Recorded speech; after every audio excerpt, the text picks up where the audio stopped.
नमस्कार, मैं आपके साथ अंकित मिश्रा और आप देख रहे हैं डेली 24 भारत। वित्त मंत्रालय ने आरबीआई के डिप्टी गवर्नर पद के लिए आवेदन आमंत्रित किए हैं। ये नियुक्ति deputy governor Michael Devvrat Patra के स्थान पर होगी, जिनका विस्तारित कार्यकाल 14 जनवरी 2025 को समाप्त हो रहा है।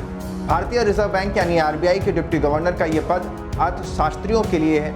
चयनित उम्मीदवार मौद्रिक नीति विभाग की देखरेख करेगा, साथ ही दर निर्धारण समिति यानी मौद्रिक नीति समिति का भी सदस्य होगा।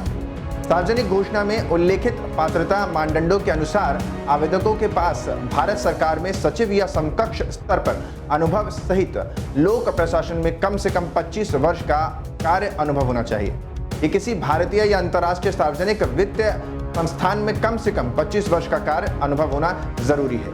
इसमें कहा गया है 15 जनवरी 2025 तक उम्मीदवारों की आयु 60 वर्ष से अधिक नहीं होनी चाहिए।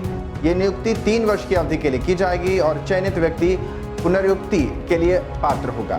इस पद पर मासिक वेतन तकरीबन 2,25,000 रुपये रखा गया है, जो स्तर 17 के तहत होगा। वित्त मंत्रालय के वित्तीय सेवा विभाग में आवेदन जमा करने की अंतिम तारीख 30 नवंबर 2024 होगी। केंद्रीय बैंक में 4 डिप्टी गवर्नर होते हैं। दरअसल मौद्रिक नीति विभाग की देखरेख के लिए एक अर्थशास्त्री और एक वाणिज्यिक बैंकर तथा 2 बैंक से लिए जाते हैं।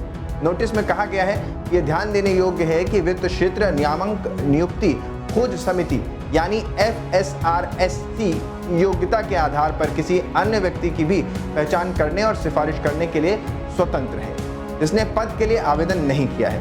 इसमें कहा गया है कि समिति उत्कृष्ट उम्मीदवारों के संबंध में पात्रता, योग्यता, अनुभव मानदंडों में छूट की भी सिफारिश कर सकती है।